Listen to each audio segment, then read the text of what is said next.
This is Chamuakpet Hapalang. He is one of the most decorated Muay Thai fighters ever from the Golden Age. He had 4 Lumpini belts and 5 Rajadamnern belts. That's insane. And he's a legendary knee fighter. He actually trained at the same gym with Duuglas-Ittu. So they don't have the same gym name, but they trained in the same space. So immediately, he's been training people in Japan for the last 20 years. And immediately he just starts out sparring with me. And I had just been watching his fights on YouTube, and he just, dern in Thai means to walk. He literally does that. He just walks towards his opponent and attacks them. The way he uses his left knee, because he's southpaw, is the way that kicking fighters use their kick. He's just closer and uses that knee. It's so beautiful and relentless.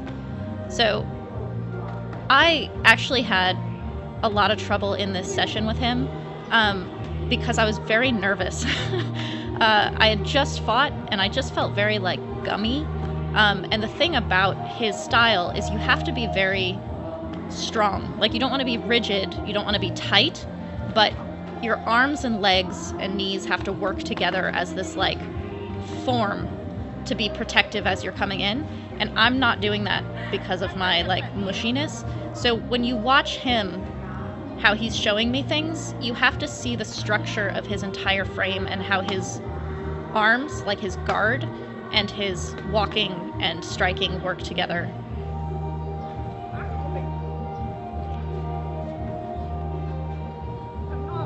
So he's kind of staying in space with me because he's being nice.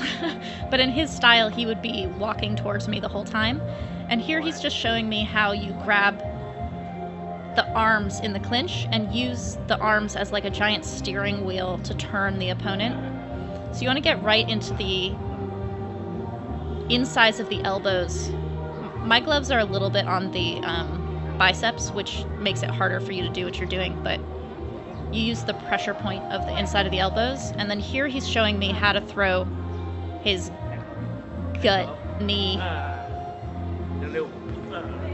This is what's interesting about his knee, is that he collapses the leg in the same way that Lang Suan insists on and that Duuglas-Ittu insists on, but his knees come more or less straight up. He doesn't lean back, even though it looks like he does because he's extending his hip, but he's not rocking. See how he makes me step outside of his stance? That's so that my knee will come right into the center of his chest. He's saying don't open up your leg like this. If you open your leg on the knee, someone can block it. So I'm kneeing with my hip kind of wide, and he's like, it's very easy to block if you do that. So you want to come straight because you're coming inside. But look at how much he emphasizes collapsing that leg in on itself.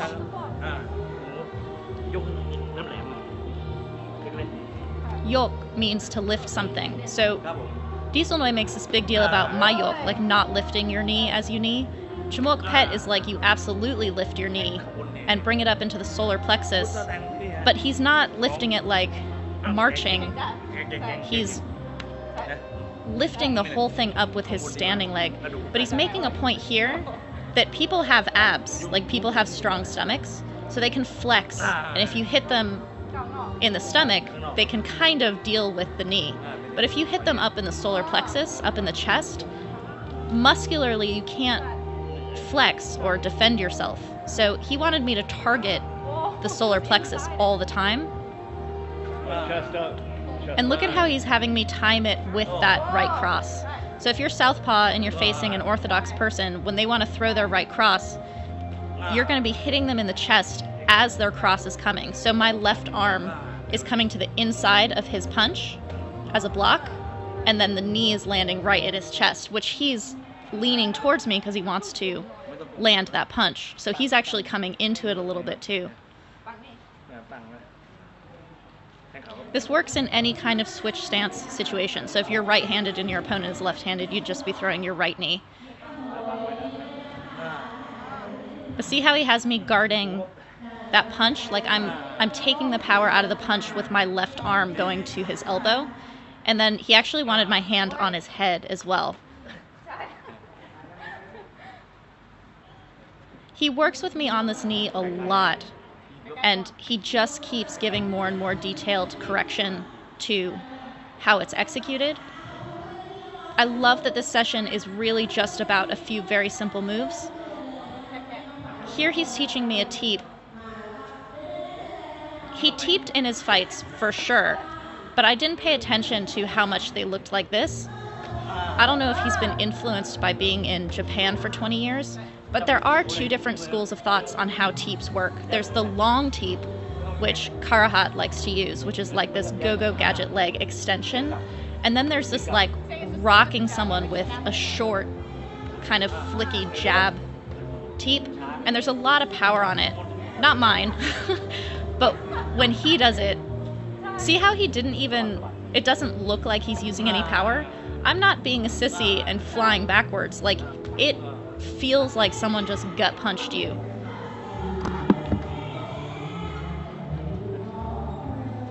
So you use this teep at short range to get someone to start backing up, and you can kind of take the breath out of them a little bit with it because it's so powerful. But he's explaining to me here to use the front leg, not the back leg. If I try to use my back leg, he can just use his front leg to interrupt me. So he's like, you bounce that front leg to interrupt your opponent's power side. So you're bouncing it and they don't know when that teep is going to come. And then when you send the teep, they're just caught off guard with it, and it's so powerful. He's saying it's too slow to try to use your back teep. So everyone thinks of the back teep as being more powerful because your back leg is your power leg. But he's saying it's too slow.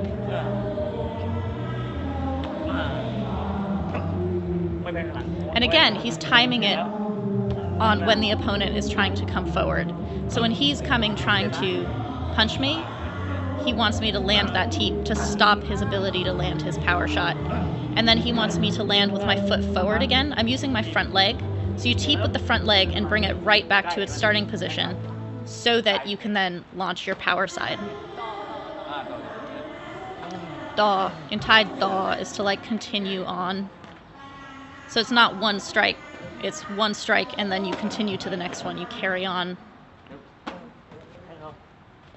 It's not the same as combinations. It's not like set combinations. It's a continuation of movement that kind of flows. Here he's trying to get me to see and understand that knee as the answer to his punch. Like, he wants the timing on it. He's saying don't lean back there. He saw me kind of like extending my leg out to make the knee really long.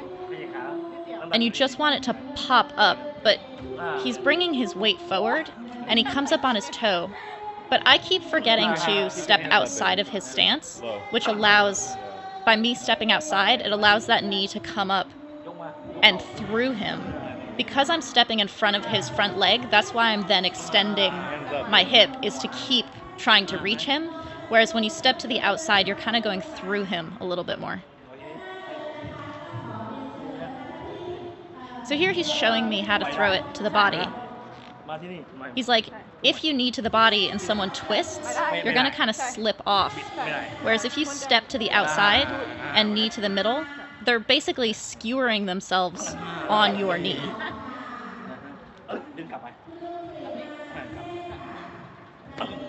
This is why some people, when they teep with their foot sideways, is so that they don't like slip off of the person's body because they're at an angle. He's doing that with his knee, with the step over and going up high, because someone doesn't twist their chest in the same way that they twist their hips.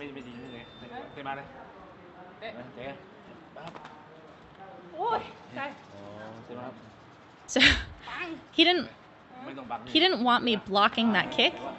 Instead of blocking, you just knee up underneath. Dieselnoy does this also.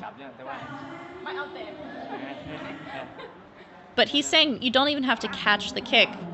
You just knee under it and then attack. See how he uses the way that you stun your opponent with the pain of that knee under their kick to then be able to continue with punches while they're still dealing with having been shocked by that pain.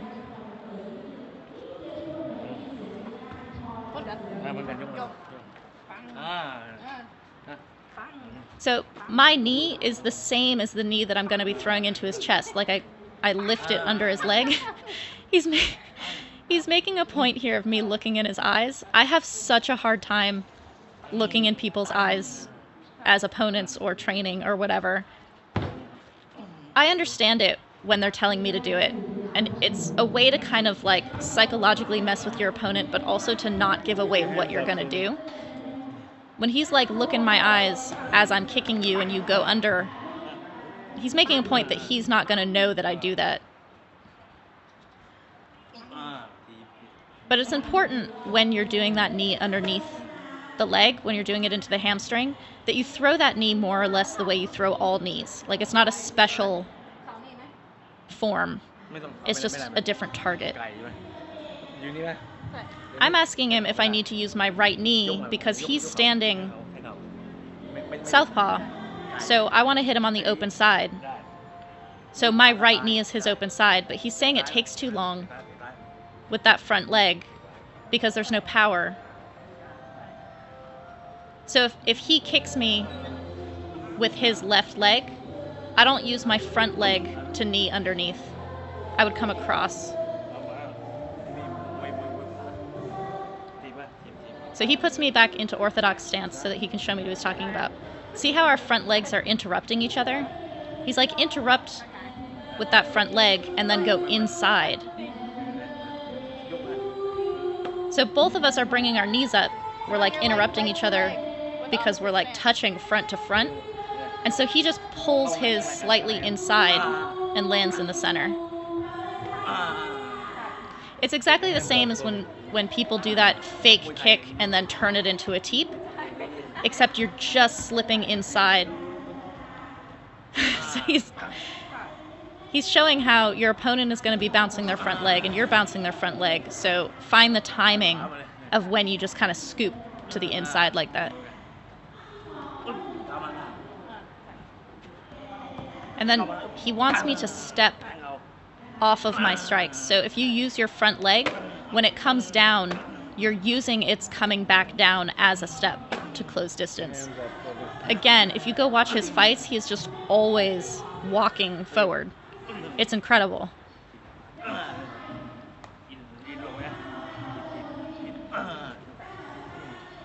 So here he's starting to hit the inside of my thigh, and he's saying that I should just teep over it. So I'm using my teep to defeat his attempts to interrupt me on my way in. But see how he's staying close and just firing back off of anything, whereas I'm kind of going in and out. So I basically have to start over all the time with the way that I'm going in and out. Get your hands up. Whereas he just closes, like with tempo.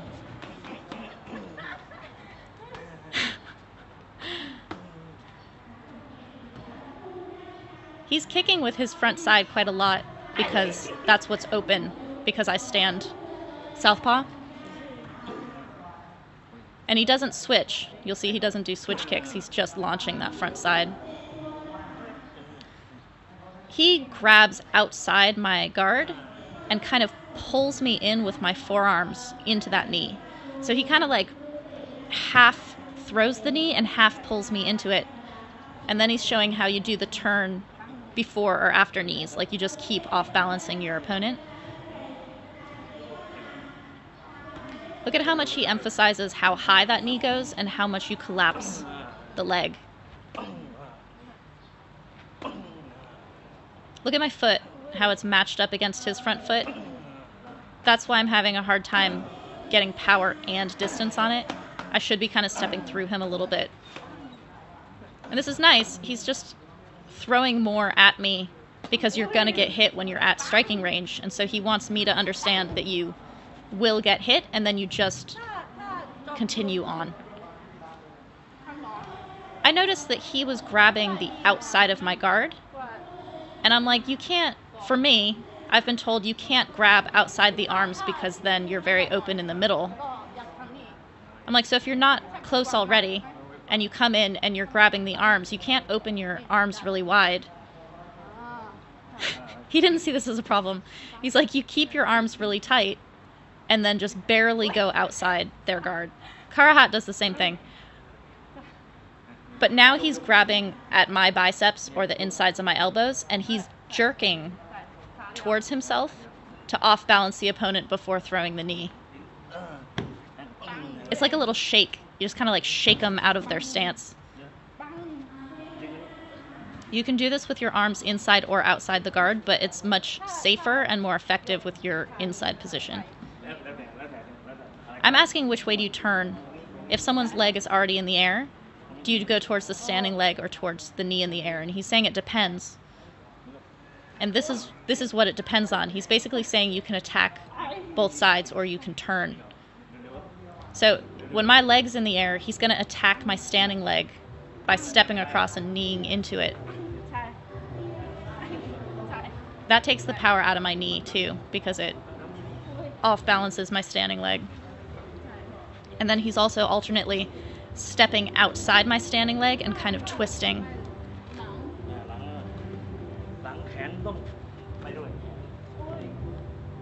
So look at how he steps past me. His heel is at my heel, and then he uses his upper body to like pull me over his leg.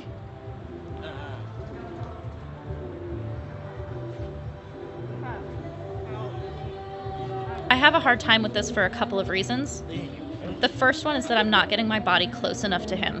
When he does it, we're hip to hip, like he's making body contact with the entire side of my body. Look at the space that I'm leaving between us. It's because I'm trying to be polite. It's not a polite move. See how he's pulling from my shoulder, but his opposite arm is also pushing across my chest. So you have two... You're going under, he goes over. Under what? It's a total rotation. And Kevin is pointing out that my arm is under his arm because I'm short, and his arm is over my arm. So I need to, when I grab him, grab over his shoulder, like that. Over. He's like, this, you don't have power, so you want to go over. And then he's pulling on my right shoulder over his leg. It's like a twist. You don't pull straight back. You kind of like twist towards your hip. He's saying stay closer. So now he's saying that you can't have distance between your bodies. He's giving me an opportunity to do that jerk. But I'm pulling myself backwards at the same time. You actually just kind of jerk down. And so now we're just going knee, like knee for knee, so that I can figure out the timing and variation. So you basically want to play with all of these things. Like sometimes you hit the standing leg, sometimes you knee back, sometimes you jerk the arms, sometimes you step behind. Like you want it to be unpredictable, but you want to have all of these at your disposal. And the one you use is really just about timing. Look at the twist. He twists his body, but he doesn't really pull his legs anywhere. I'm stepping. Look at how he just pulls towards his hip. His feet stay in one spot, and he's just twisting me. Like I'm totally off balance, and all he has to do is twist me and then knee. I keep moving away from him, like I keep making space that I don't need.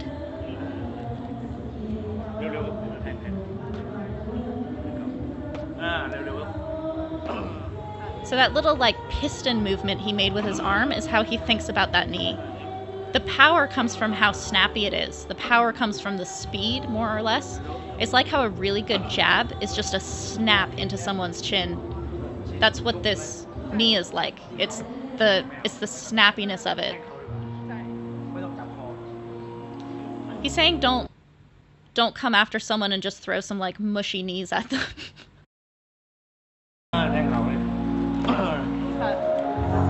So he does not, like I was saying, he doesn't have a lock, he does not lock. So I was watching his fights, again on YouTube I was watching his fights, and when he comes in and knees and clinches, he does not lock. So he's explaining to me, you don't lock because the referee breaks it really fast back in the day. In the Golden Age, they would break the clinch when you locked really quickly. So a lot of these Golden Age fighters just moved a lot in the clinch without locking the neck. So now he wants me to do 2 knees in a row in order to understand how to like reset and double up on the speed of that knee. I found it really hard because I was staying really flat-footed.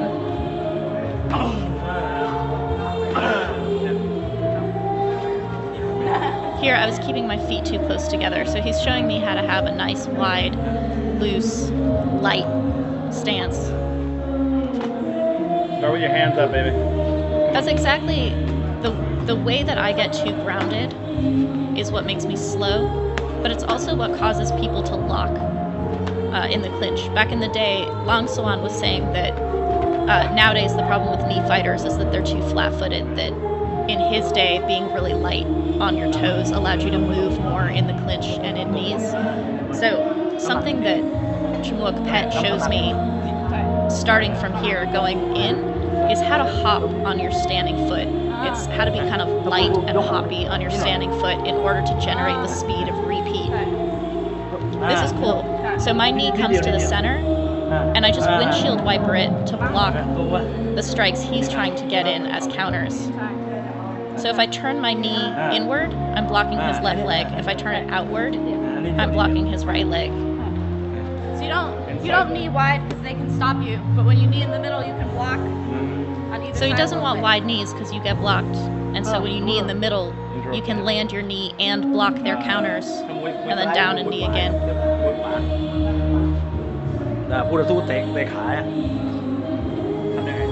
So now he's saying if your opponent wants to kick you in the leg, you use the same counters of basically knees in order to stop their low kicks. This is something that's come up again and again with these older fighters, is using pain and using your knees as blocks for kicks. Something that Dieselnoy was saying to me was that when you block with your shin, 2 people hurt. When you block with your knee, only your opponent hurts. He's explaining that you don't have to knee into the leg, you basically just lift it and position it, because the opponent is doing all of the work trying to land a kick, so all of the power comes from the swing of their kick, and you don't have to knee into it, you just wait for it with your knee facing the fleshy part of their leg. And then I can step in off of that easily for a counter.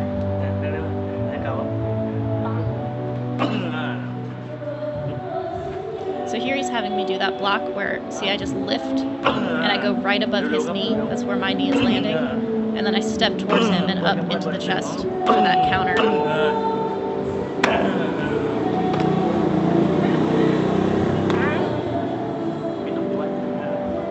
He doesn't like my kick.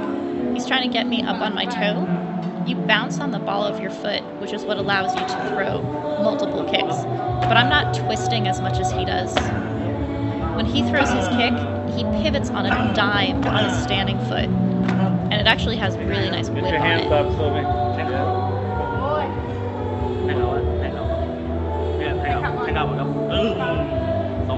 So again, this is how you throw the strike, and then you land off of it with the next strike being propelled by that step. So you're close enough for the elbow. If your opponent isn't against the ropes and they go too far away, you can throw a punch. But he wants the angle on that elbow to come over his guard. He wants me to stand up more straight. I'm kind of like hunching.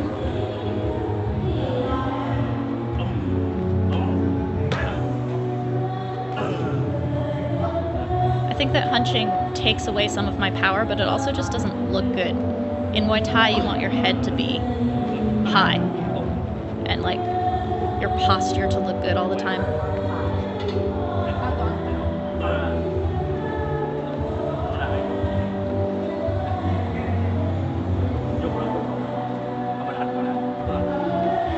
See how he keeps getting on the ball of his foot and kind of like flexing? He's showing how you can generate power from really close range without having to draw your leg super far back. It just comes from your hip and your standing leg.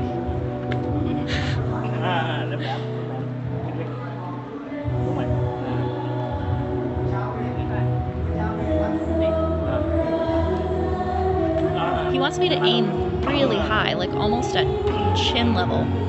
And then the bottom of my knee is hitting right into his solar plexus. And again, he's bringing it back to timing it with that cross. And basically coming under it and into the chest. Look at how he gets on his toe. And it's straight up.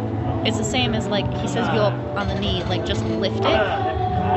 But getting up on the toe, it's like a pogo stick. It like pops up. And the power, it's kind of like an uppercut. The power of an uppercut, how it just pops up the center. The knee pops up the center. And it comes from your hip, but it comes from this like launching onto the ball of your standing foot. Look at how light he is on that foot.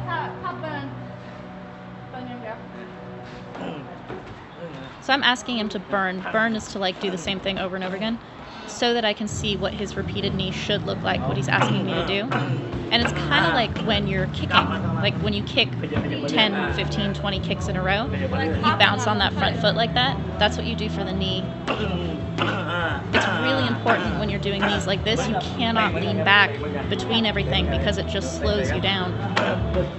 It's like if you lean back on repeated kicks. Like there, I've done this. I know how to do that. But if you watch my standing foot when I do that, my heel keeps twisting. His doesn't. He goes straight up and down. And the power on the knee is generated by his hip. I'm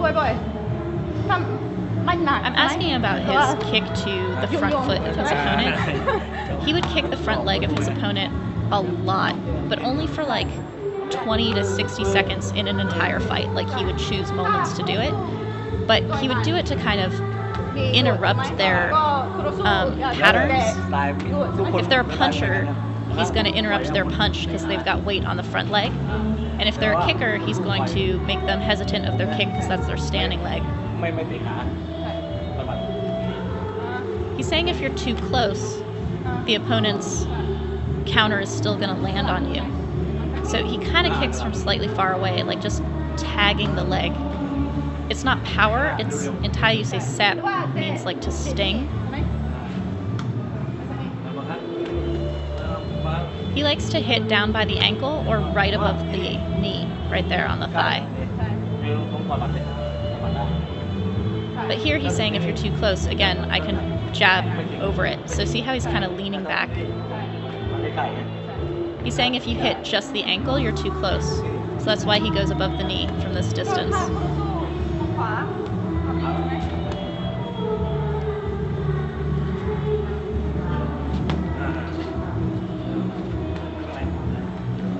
So he's having me target right above the knee to have that distance so that I'm not too close. When he would go towards the ankle, it was in opposite stance when he was kind of on the outside a little bit. Jesus, he was looking right in my eyes when he did that too.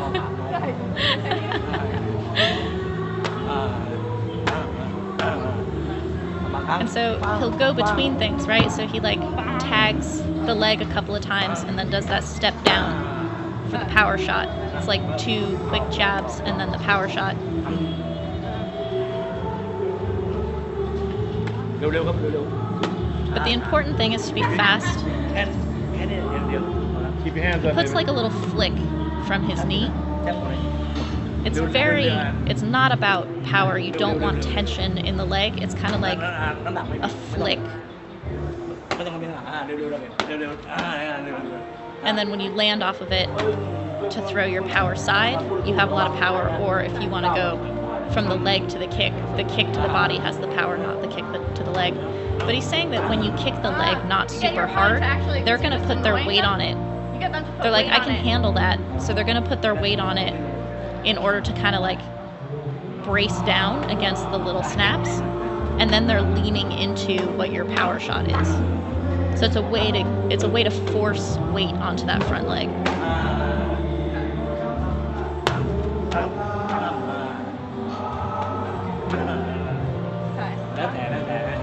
He's like, you just continue on. Like, hands up, baby. you Karate use it hands. like a jab to set up for the other moves. Look at his little hop on it, though.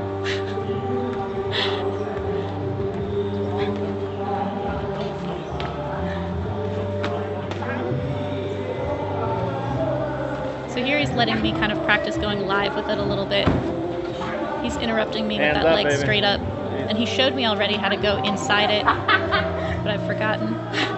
See how he's just faking to get me to tense up, and then he has all these openings.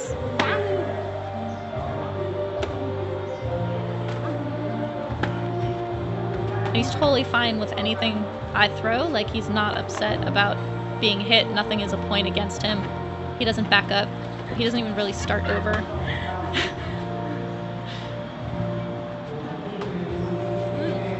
This was cool. So you parry someone's jab down and then elbow over it.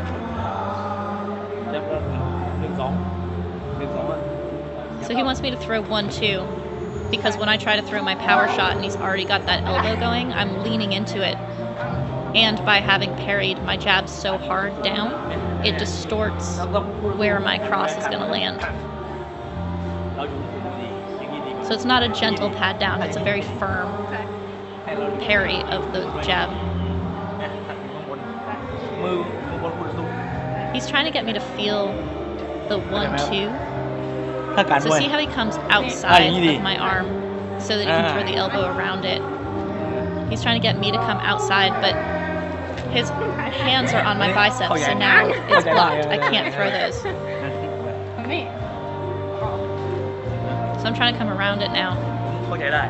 So I'm trying to turn him. You basically turn someone's arms into this giant steering wheel. And then when I swim my arm to the inside, that's when I should be throwing elbows. I like that push off that he does. It's like I'm done with this game. We start from a different distance. See that upward elbow? That's from the inside. So like you can't go outside, so you just slip inside. But here he's correcting my upward elbow. I was bringing my face in. Your face. He's like, leave your face back, but bring the elbow. See how he just twists? And it kind of spikes up. And the reason you do that is that I can come inside of his strikes, even if they're not super wide, by keeping everything really compressed and just slipping inside as he's coming towards me, because you lean forward on punches, he's leaning into the elbow, so I don't have to make a big ordeal about stepping towards him on the elbow. He's going to kind of come into it. See how he's leaning forward to show me how people punch? He's like, it's the same as the uppercut. The elbow just comes straight up to the jaw.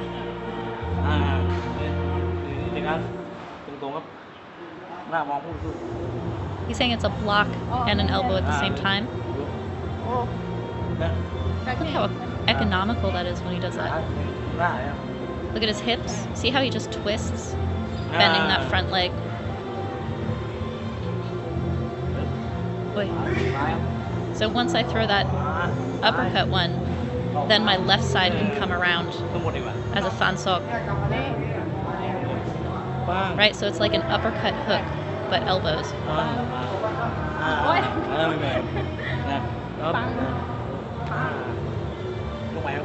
He wants that left elbow to be higher, because after you've thrown that uppercut elbow, you want to go around your opponent's guard. Because he's saying that once you throw that uppercut one, they're gonna hunch, like they're gonna cover themselves like turtle. And so you want to kind of come around that guard. Look at his feet. Look at his stance. Like how he positions himself to be upright, but very solid. So he's telling me which side to throw that uppercut elbow with. If I throw it from my backside, it's not going to reach because it's just too far away. So you use that uppercut elbow from the front side because it's shorter distance. And here, if he's coming after me in a body shot, I just elbow with my front side to kind of like beat him on it. And then he wants another elbow on top of it, so it's like a 1-2. So he's trying to get me to like piece together feelings for how you can kind of overwhelm your opponent. That little 1-2 knee that he did, that's his bread and butter. Like, he has this incredible knees as a kicker. He's saying you don't have to bring your punch back. It's not like left, right, and then pull your cross back and then throw the knee. You're walking forward. This is totally, if you watch his fights, what it looks like when he's moving. He's just walking through his opponent all the time. Get your hands up, baby, please. And when I throw my jab and then the cross becomes a guard as I'm throwing my left knee.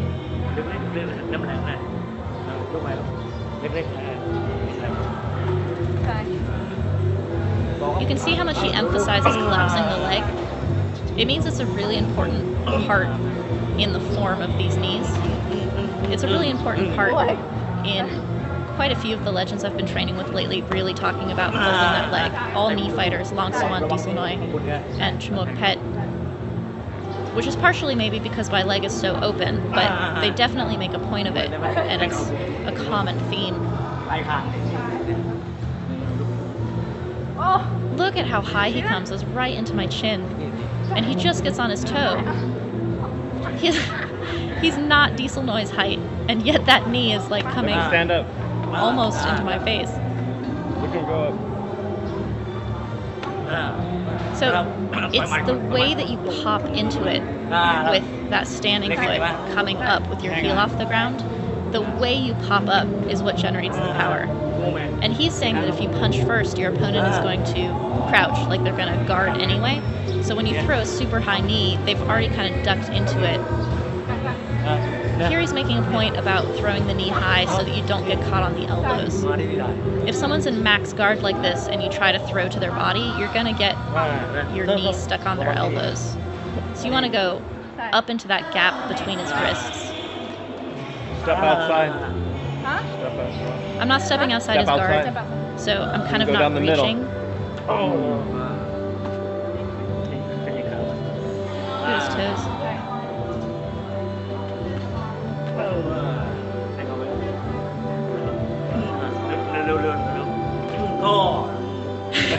He felt that one go through.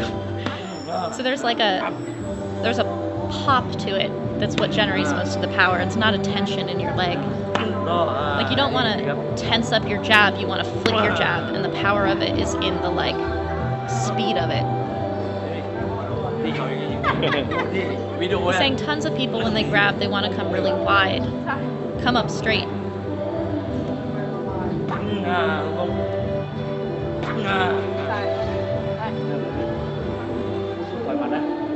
So here again, showing me how to knee while someone is trying to throw their power side. It's so perfect because they're already kind of leaning forward, so to aim for their chest like that, they're kind of angling themselves at a perfect way for you to jam right into that solar plexus. That's the snap on his kick. His kick is so snappy because of the way that he pivots on his standing foot.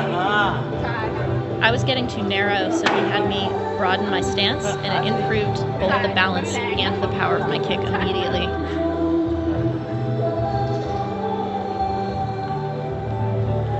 See how he just puts his left hand on the outside of my front hand, like naturally, all the time?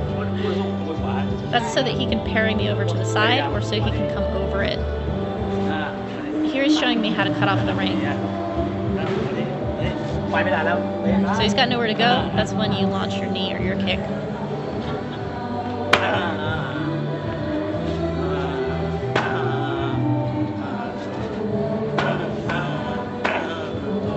This is good too. He starts to actually counter me back a little bit, and I just keep going.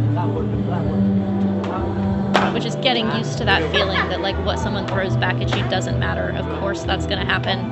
It's not, Get your hands up, baby. it's not a only hit and never be hit kind of game. He can feel how like flat-footed and stagnant I am. See how he keeps emphasizing that bouncing because that's what allows you to move faster. And that's also what generates the power on his knees, is that kind of hopping bounce.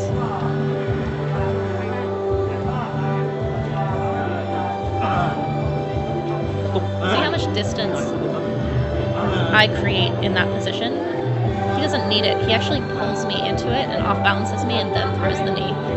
He throws the knee at such close range, it's like an uppercut. Here he's gonna show it to me. It's like get up on your toe, like pogo stick up. But if you collapse your knee enough and just shoot it straight up the middle, he's kneeing from so close. Nobody thinks that you can knee from that distance. Saying it comes from the hip. He's saying that I'm leaning too much. He does not like it.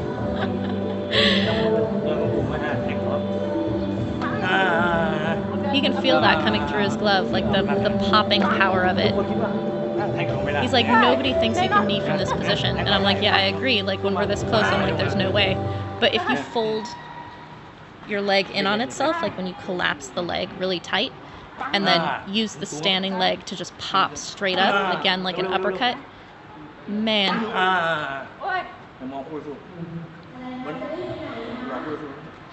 And he's like, look in their eyes. They're gonna be like, nobody's gonna knee when they're staring me in the face.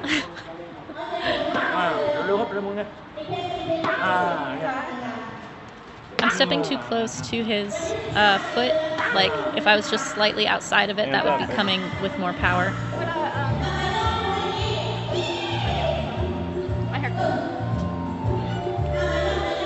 So I had to run and get a new hair tie.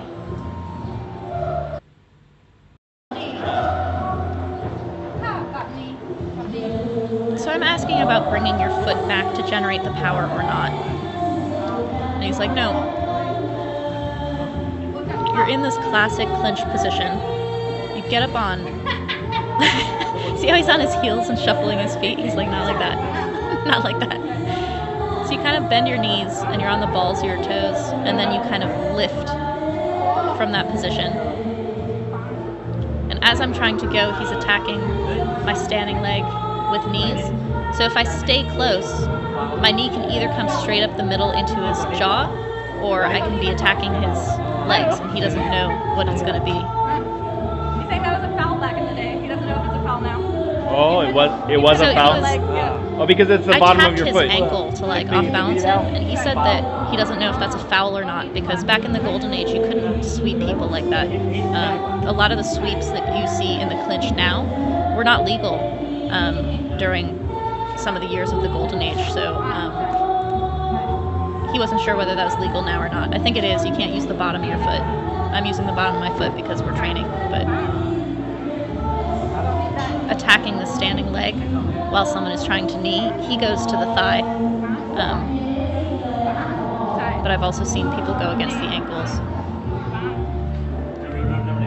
Look at him correct the form of my knee against his thigh. See how he points it down, right? So like my leg comes up, and then you just kind of drive down into the meaty part of the leg.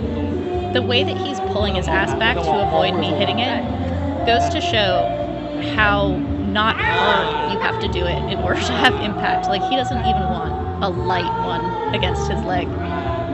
And again, he's telling me to look in his eyes while doing this.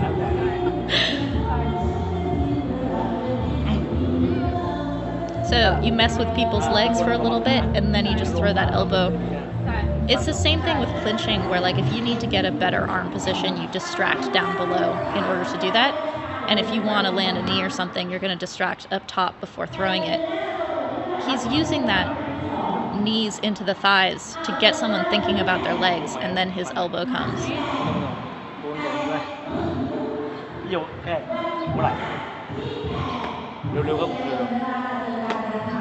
He's trying to get me to use my shoulder, like open my shoulder before throwing the elbow, but not to wind up on it. He's still telling me to look in his eyes. I can't do it. I'm too shy. I'm trying.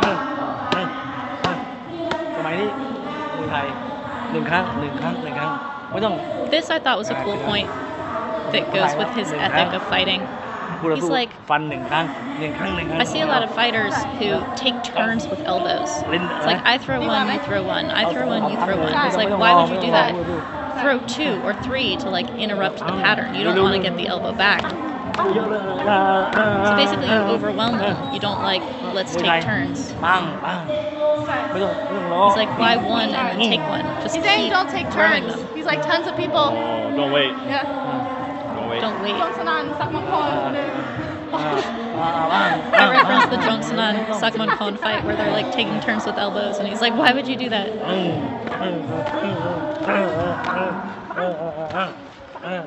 But see how just by continuing to throw them, you can kind of stick someone to where they are, and then you change the pattern with the knee. Keep your hands up, baby. This is where my gumminess makes any of this sparring really Keep your hands difficult. up. My like nerves and not wanting to be close to him. I'm standing in exactly a spot where he can strike me where he is or close in. But look at how he does not back up. There are times that he'll kind of flex back in order to get out of the way, but he does not back up almost at all. And this is a tiny ring, so he doesn't have to chase me very far before he can do his like leaping meals into the ropes.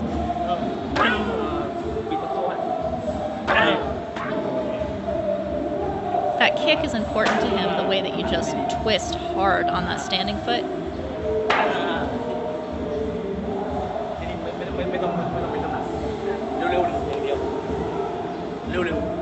He's saying make the kick faster.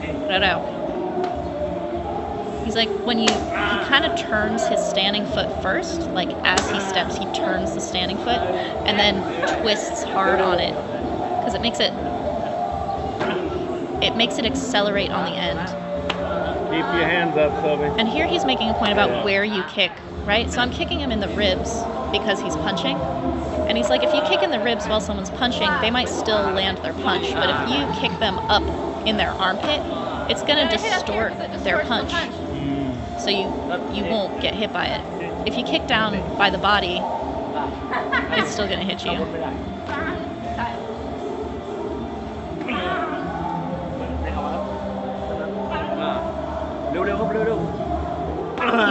He really wants me to understand that knee as being like the way that I understand an uppercut. The like pop on it. It's like a piston. And then he wants my stance wider again, because when the stance is wide, the acceleration on each of those like popped strikes is sudden. It's very balanced. When my feet are close together, I'm slightly off balance at the peak of the strike, and then trying to come back down, it takes power away from it, and it makes it slower.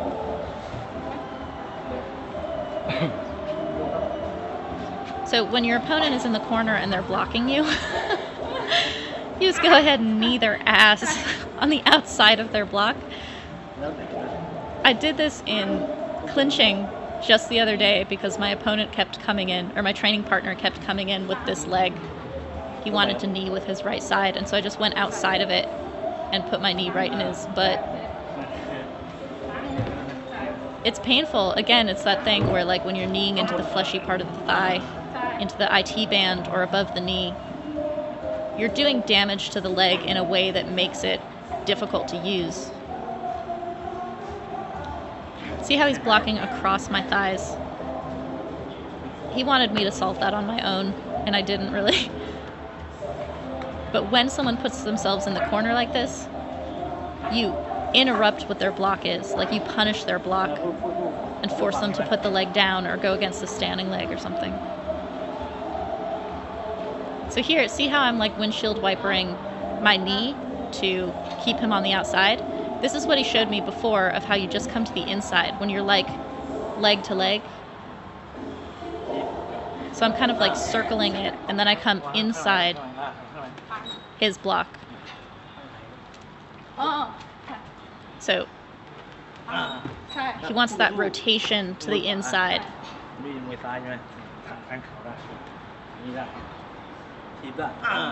Yeah. He does it while the leg is in the air. Like you float the leg in the air because it's working as a block in that moment.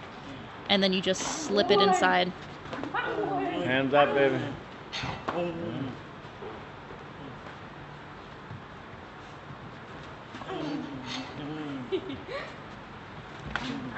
Hands up. Hands up. So I'm not getting close enough to him, even for those kicks to land, because I'm not stepping outside of his guard. This is one of the things. If you can't land your kick from that Hands distance, try to turn everything into a knee, because that'll at least get you close enough for the kick. But he's so close range of a fighter that he can land that knee the same way kickers land a kick, because he's just always walking.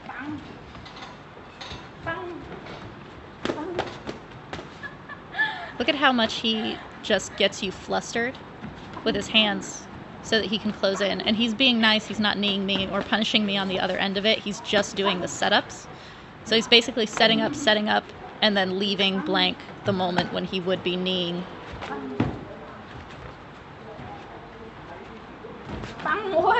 I should be kicking with my right leg the way that he does with the front side, because we're both southpaw.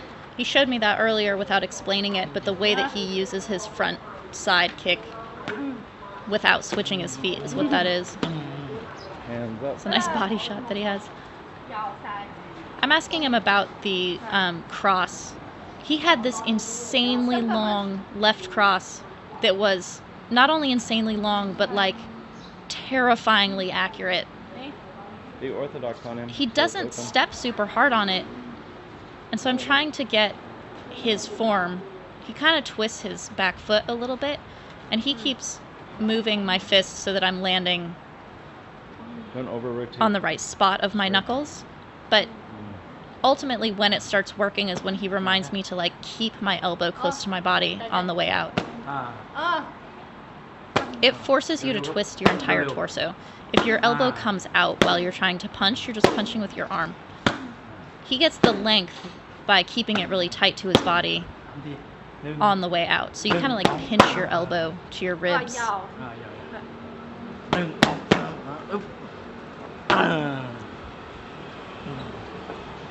He has this really great fight against Ole, where Ole really just kind of matadors him throughout most of the fight. But then the accuracy of his punches, which aren't exceptionally hard, but they're hard enough, and the accuracy just builds really quickly, and he ends up KOing Ole like in the 5th round. He's telling me not actually to step forward with my hip. Again, it's just pivoting on the spot. You can take the step with your foot to get close enough, but then once your foot hits the ground, it's this sharp pivot. Like, you're not floating up towards him the way that Karahat teaches, to kind of like sail into the kick. You step and pivot hard so that it's this like baseball bat whip to the side.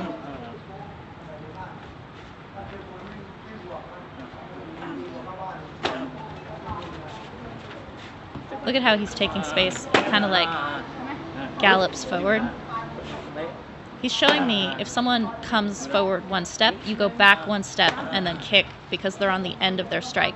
So he's taking a step forward and punching, and I take a moment to let that punch launch, but I've taken a step back so I'm out of the way, and then you throw the kick as they're finishing their strike, and they're very open, because people tend to be... It's like when you stretch an elastic band as far as it's going to go, it's not going to do anything else. It can only snap back. So when you wait for someone's strike to be finished, when it's at its peak and they can only come back, that's when you strike. It's like this very slight delay on your counter. Oh, I'm trying. He's so hard to stand in front of.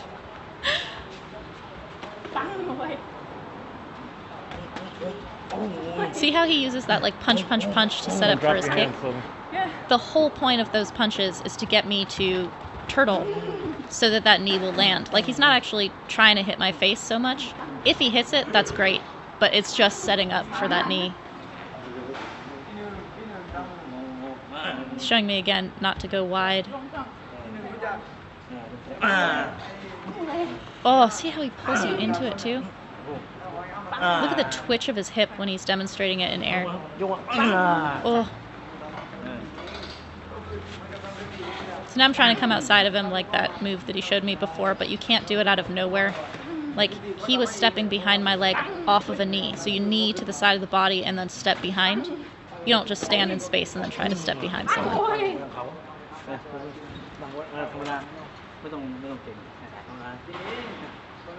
Block the hip. Block the hip. So this is what he's showing me with the like windshield wiper of that knee.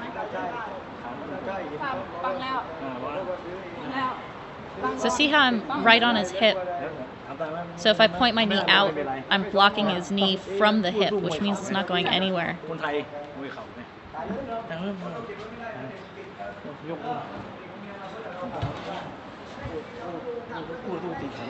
So he's blocking me from my hip, and then he has the timing for when he lets that go to throw the elbow.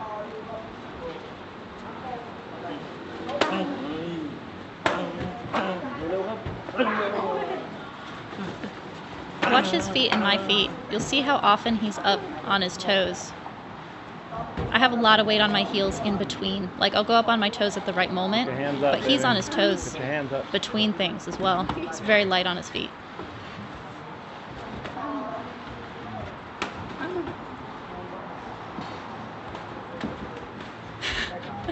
He's peppering me with like these tiny, tiny little punches.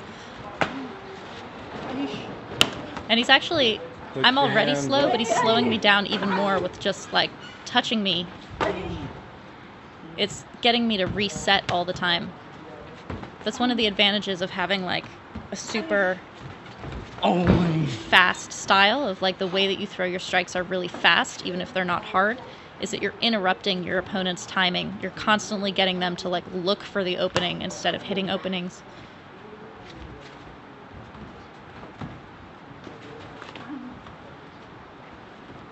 Oh, go inside it. Go inside. I'm getting overwhelmed. It's still fun. Like, it was a lot of fun to play with him, but I just had no answer. The things that he showed me, if I had slowed down and just tried to do one or two of them in answer to what he was doing, it would have worked. But I was trying to, like, respond to everything he was doing instead of time one of the techniques he had just showed me. Like, if I used this opportunity to just practice bringing my leg inside his leg with timing, it actually would have looked a lot different. It would have looked a lot more like I had some control in the movements that were going on.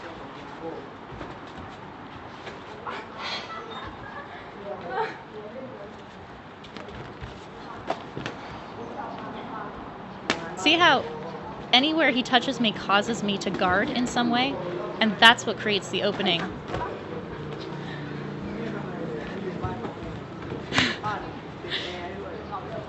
He's got his hands totally down too.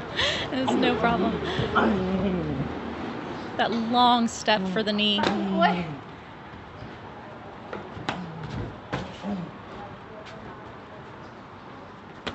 I thought it was interesting when I was watching his fights because it doesn't even look like he really cuts off the ring that much. It looks like he's just so close to his opponent all the time, like he stays on them all the time, that it kind of doesn't matter where they are in the ring. I'm asking him about when I put my opponent in the ropes, I get to a certain distance and kind of stop. Kevin and I call it standing on the porch. And I'm like, when you're striking, like when I watch your fights, you put your opponent in the ropes and there's no break in pace. Like, you just keep, like, once their back hits the rope, he doesn't stop, but he's got the answer prepared for what he's going to hit them with. And I think he misunderstood. I think that he thought I was asking about what to do when I'm against the ropes. And so he's showing me how you can do anything to kind of like snuff your opponent.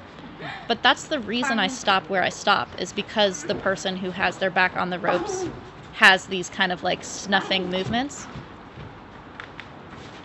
But he has a keenness of sight and awareness and experience of when someone's on the ropes for what their options are, that he can spark a reaction and then counter whatever that reaction he anticipated is going to be.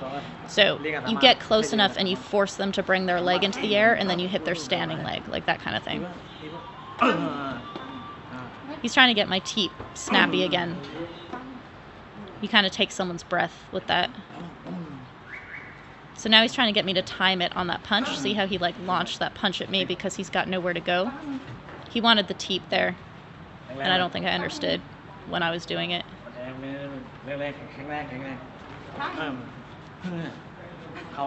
Here, he can still feel that I'm turning my knee into like 2 movements. The way that I push my hip forward is like I lift my leg and then I push it forward. Here he's making a point about the leg being relaxed. So one of the reasons I can't fully collapse my leg the way that these guys want me to is that I have tension in the leg. I'm trying to like fold it through muscular tension. He collapses it, but there's looseness in the form. So you use the muscles to collapse the leg, but the leg is more or less loose.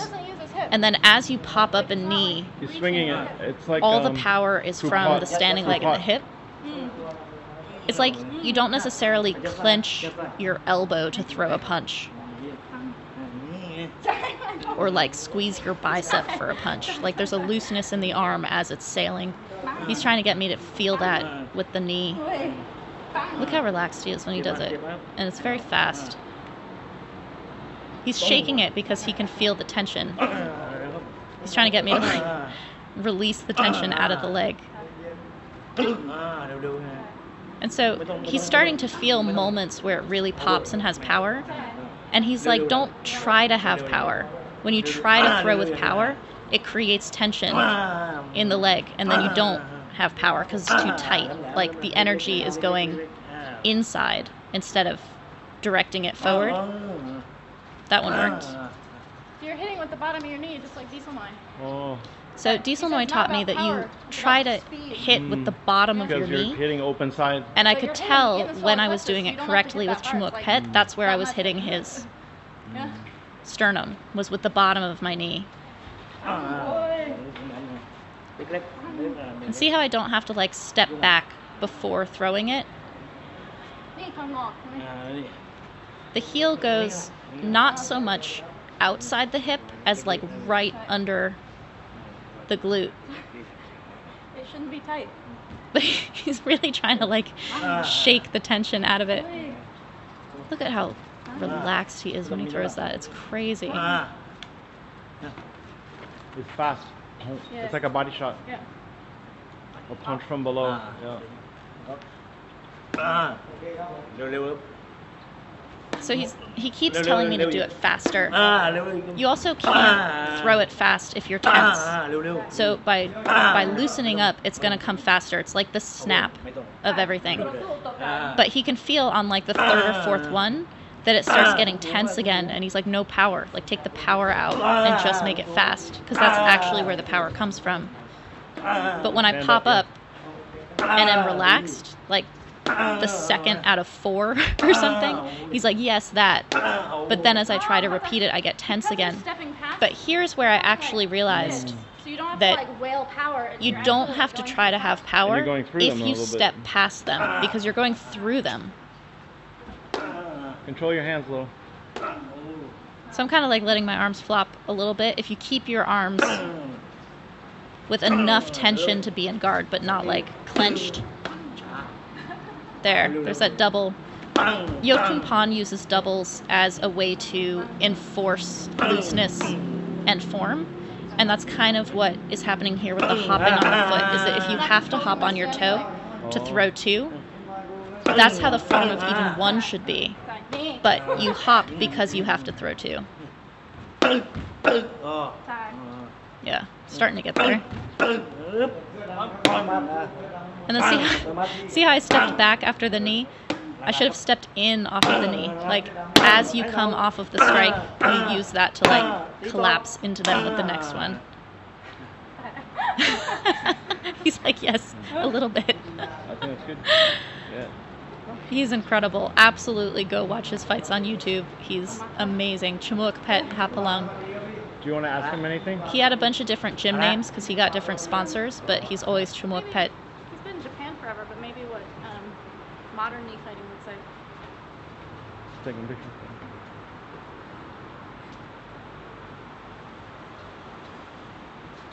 This is the Sasakun gym. This is Chut Chai's gym. ไม่ค่อยดี ไม่ชอบแล้ว